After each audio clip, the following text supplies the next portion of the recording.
ಮಂಗಳೂರು ನಗರದಲ್ಲಿ ಕೃತಕ ಪ್ರವಾಹ ಮತ್ತು ನೈರ್ಮಲ್ಯ ಸಮಸ್ಯೆಗಳನ್ನು ಪರಿಹರಿಸಲು ತೀವ್ರಗತಿಯಲ್ಲಿ ಕ್ರಮ ಕೈಗೊಳ್ಳಲು ಮಹಾನಗರ ಪಾಲಿಕೆಯ ಆಡಳಿತಾಧಿಕಾರಿಯಾಗಿರುವ ಜಿಲ್ಲಾಧಿಕಾರಿ ಮುಲೈ ಮುಗಿಲನ್ ಅವರು ನಿರ್ದೇಶನ ನೀಡಿದ್ದಾರೆ. ಸೋಮವಾರ ಈ ಸಂಬಂಧ ಮಹಾನಗರ ಪಾಲಿಕೆ ಕಚೇರಿಯಲ್ಲಿ ಅಧಿಕಾರಿಗಳೊಂದಿಗೆ ಸಭೆ ನಡೆಸಿದರು. ಪಂಪೆಲ್, ಕೊಠಾರಚೌಕಿ, ಕೊಡಿಯಾಲ್ಗುತ್ತು, ಕಣ್ಣೂರು, ಬೈಲಾರಿ, ಪಾಂಡೇಶ್ವರ ಮತ್ತಿತರ ಕಡೆ ಮರುಕಳಿಸುವ ಪ್ರವಾಹವನ್ನು ತಗ್ಗಿಸಲು ಕೂಡಲೇ ಕ್ರಮ ಕೈಗೊಳ್ಳಬೇಕು. ಮಳೆ ನೀರಿಗೆ ಪರ್ಯಾಯ ತಿರುವು ಮಾರ್ಗಗಳನ್ನು ಗುರುತಿಸಿ ಮತ್ತು ಕಾರ್ಯಗತಗೊಳಿಸಬೇಕು.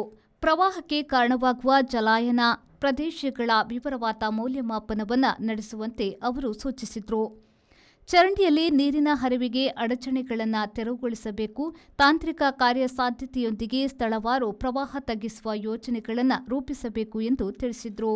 ಮಹಾನಗರ ಪಾಲಿಕೆಯ ಆರೋಗ್ಯ ವಿಭಾಗವು ಘನತ್ಯಾಜ್ಯ ಸಂಗ್ರಹ ದಕ್ಷತೆಯನ್ನು ಸುಧಾರಿಸಬೇಕು. ವಿಶೇಷವಾಗಿ ತಗ್ಗು ಪ್ರದೇಶ ಮತ್ತು ನೀರು ತುಂಬಿದ ಪ್ರದೇಶಗಳಲ್ಲಿ ಮಳೆ ನೀರು ಹರಿದು ಹೋಗದಂತೆ ತಡೆಯಲು ಎಲ್ಲ ಮಳೆ ನೀರಿನ ಚರಂಡಿಗಳಲ್ಲಿ ಹೂಳು ತೆಗೆಯುವ ಕಾರ್ಯಾಚರಣೆಯನ್ನು ತೀವ್ರಗೊಳಿಸಬೇಕು. ಮಳೆಗಾಲದಲ್ಲಿ ಸಾರ್ವಜನಿಕರಿಗೆ ಮತ್ತಷ್ಟು ಅನಾನುಕೂಲತೆಯನ್ನು ತಡೆಗಟ್ಟಲು ತಕ್ಷಣ ಕ್ರಮ ಮತ್ತು ಅಂತರ ಇಲಾಖೆಯ ಸಮನ್ವಯವನ್ನು ಜಿಲ್ಲಾಧಿಕಾರಿ ಒತ್ತಿ ಹೇಳಿದರು. ಸಭೆಯಲ್ಲಿ ಮಹಾನಗರ ಪಾಲಿಕೆಯ ಆಯುಕ್ತ ರವಿಚಂದ್ರ ನಾಯಕ್ ಇತರ ಅಧಿಕಾರಿಗಳು ಉಪಸ್ಥಿತರಿದ್ದರು. Nagesh Kavoor, V4 news, Mangaluru.